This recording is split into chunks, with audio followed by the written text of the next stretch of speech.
Hello friends, कैसे हैं आप लोग। स्वागत है आपका संगीता एजुकेशन अकेडमी में। तो आइए हम लोग देखते हैं आज एक न्यू टॉपिक, बाल विकास के सिद्धांत। इसमें से अगर आप लोग पूरे अच्छे से पढ़ लिए तो हमको नहीं लगता कि एक भी क्वेश्चन भी बाल विकास के सिद्धांत से बाहर जाएगा। जबकि पहला पॉइंट विकास की दिशा का सिद्धांत तो वेरी वेरी इंपॉर्टेंट दोस्तों, क्योंकि ये बार बार किसी भी सीटेट के एग्जाम में ऐसा नहीं है कि इन दोनों में से कोई एक क्वेश्चन पूछा ना हो। तो देखिए, सिर से पैर की ओर मस्ताधोमुखी विकास क्वेश्चन पूछता है, सिर से पैर की ओर होने वाले विकास को क्या कहते हैं। तो मस्ताधोमुखी विकास कहते हैं। जैसे सिर से पैर की ओर, जब बच्चा गर्भ में प्रवेश करता है तो सबसे पहले उसके सिर का निर्माण होता है। आप लोग देखते होंगे कि पूरे शरीर से बड़ा सिर होता है, उसके पास सबसे पहले उसके गर्भ में उसका सिर बनता है। तो उसे कहते हैं मस्ताधोमुखी विकास, मतलब सिर से पैर की ओर होने वाले विकास को मस्ताधोमुखी विकास कहते हैं। फिर केंद्र से परिधि की ओर होने वाले विकास को समीप दूराभिमुखी विकास कहते हैं। केंद्र से परिधि की ओर मतलब केंद्र में होता है सेंटर, सेंटर से किनारे की तरफ होने वाले विकास को केंद्र से परिधि की ओर विकास कहते हैं। जैसे कि इसको पूछता है क्वेश्चन, केंद्र से परिधि की ओर होने वाले विकास को क्या कहते हैं। तो समीप दूराभिमुखी विकास, वेरी वेरी इंपॉर्टेंट दोस्तों। इन दोनों क्वेश्चन में से एक नंबर तो आना निश्चित ही निश्चित है।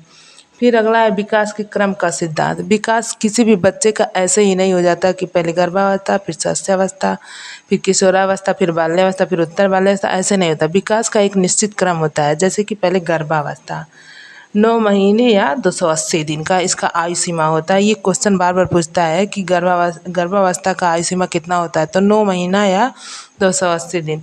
उसके बाद शैशवावस्था, जब बच्चा जन्म ले लेता है तो उसका शैशवावस्था शुरू हो जाता है। जन्म से 2 वर्ष तक शैशवावस्था की अवधि होती है।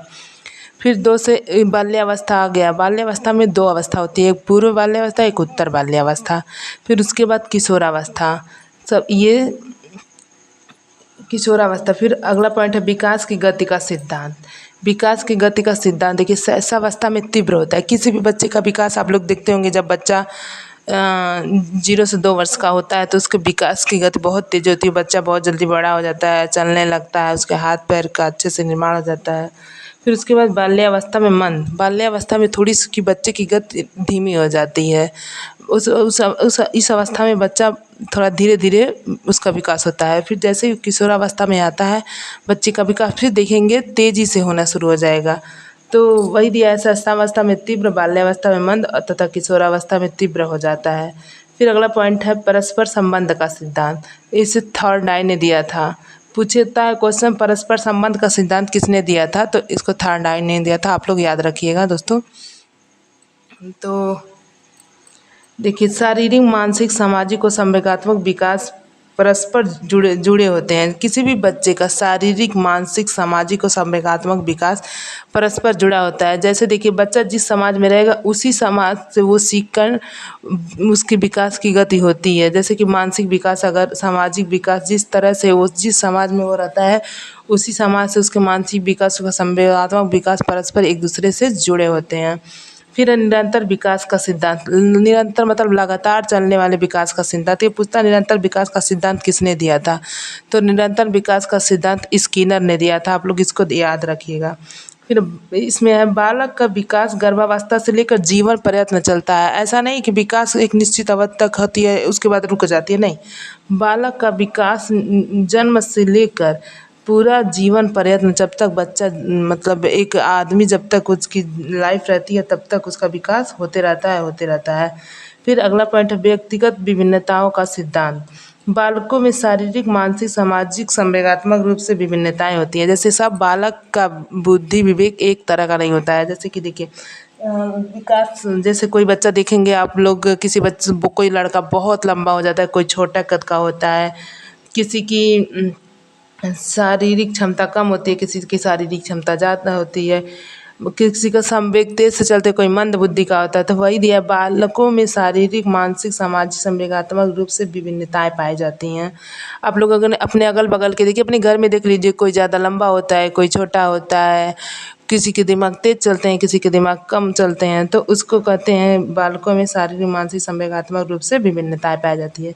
फिर एकीकरण का सिद्धांत, समन्वय का सिद्धांत। एकीकरण के सिद्धांत को समन्वय का सिद्धांत भी कहा जाता है। बालक पहले संपूर्ण अंग चलाना सीखता है, फिर अंग के भागों को। जब बच्चा जन्म लेता है तो वो देखेंगे पहले जब वो जैसे अपने शरीर में एक्टिव उसकी गतिविधियाँ होने लगती है, पहले वो पूरे शरीर को पलटना लगता है, हाथ पैर को फेंकने लगता है। तो मतलब पहले बालक संपूर्ण अंग को चलाना सीख जाता है, फिर अंग के भागों को। जैसे कि जब बच्चा छोटा होता है तो उतना मतलब उसकी जो संवैधानिक क्रियाएं होती हैं उतना एक्टिव नहीं होता है, लेकिन जैसे जैसे बच्चा बड़ा होता है वो अपने अंग को देखना, जैसे कि आँख कोई बुलाएगा तो तुरंत उधर देख लेगा, हाथ पैर चलाना, इशारे करना। तो बच्चा पहले मतलब पूरे शरीर को चलाना सीख लेता है, फिर उनके अंगों को। फिर समान प्रतिमान का सिद्धांत, एक प्रकार की जात विशेष विकास का एक समान होता है। जैसे कि जनजाति लोगों में या फिर किसी प्रजाति में एक प्रकार की जाति का विकास बिल्कुल एक समान होता है। जैसे वो छोटे कद के हैं तो सबका छोटे कद से ही विकास हुआ होगा। फिर सामान्य से विशिष्ट की ओर का सिद्धांत, बालक सबसे पहले सामान्य क्रियाएं करता है, फिर विशिष्ट क्रियाएं। जैसे बालक जब छोटा होता है, जैसे जब शैशवावस्था में बालक होता है तो आप लोग देखेंगे उसके अंदर मोरलिटी की कमी होती है, नैतिकता की कमी होती है। बच्चा छोटा रहता है तो कोई उसके घर गेस्ट आ गए तो उतना उसको आदर सम्मान नहीं दे पाता है। वो अपने जैसे मान लीजिए वो अगर बच्चा अपने मम्मी पापा के पास है, आप उसको लेने जाएंगे, जब बच्चा 2 वर्ष का होता है शैशवावस्था की, तो वो बच्चा आपके पास नहीं जाएगा, आपको नोच लेगा, मार देगा, मतलब वो कुछ भी कर सकता है। और जैसे जैसे बच्चा बड़ा होता जाता है उस विशिष्ट क्रियाएं करने लगता है। जब बालक पूर्व बाल्यावस्था में जाता है तो उसको थोड़ी नैतिकता की समझ आ जाती है, वो विशिष्ट क्रियाएं करने लगता है। जैसे मान लीजिए आपके घर कोई गेस्ट आता है तो उसको पैर छुएगा, प्लेट में बिस्किट रखा है तो कहेंगे बच्चा ले लो, तो कहेगा नहीं हम नहीं लेंगे। और जब बच्चा शैशवावस्था में होता है, जब सामान्य क्रियाएं करता है तो प्लेट ले लेगा, कहीं कुछ छींट देगा कहीं। तो यही होता है समान से विशिष्ट क्रिया। मतलब जब बच्चा छोटा होता है तो सामान्य क्रियाएं करता है, जैसे जैसे बच्चे का विकास होता है वो विशिष्ट क्रियाएं करना शुरू कर देता है। तो अगर वीडियो को अच्छा लगे तो चैनल को सब्सक्राइब कर लीजिएगा। अगले टॉपिक में हम लोग इससे संबंधित क्वेश्चन करेंगे, तो चैनल को सब्सक्राइब किए रहेंगे तो आपको वीडियो मिल जाएगा आसानी से। Thank you.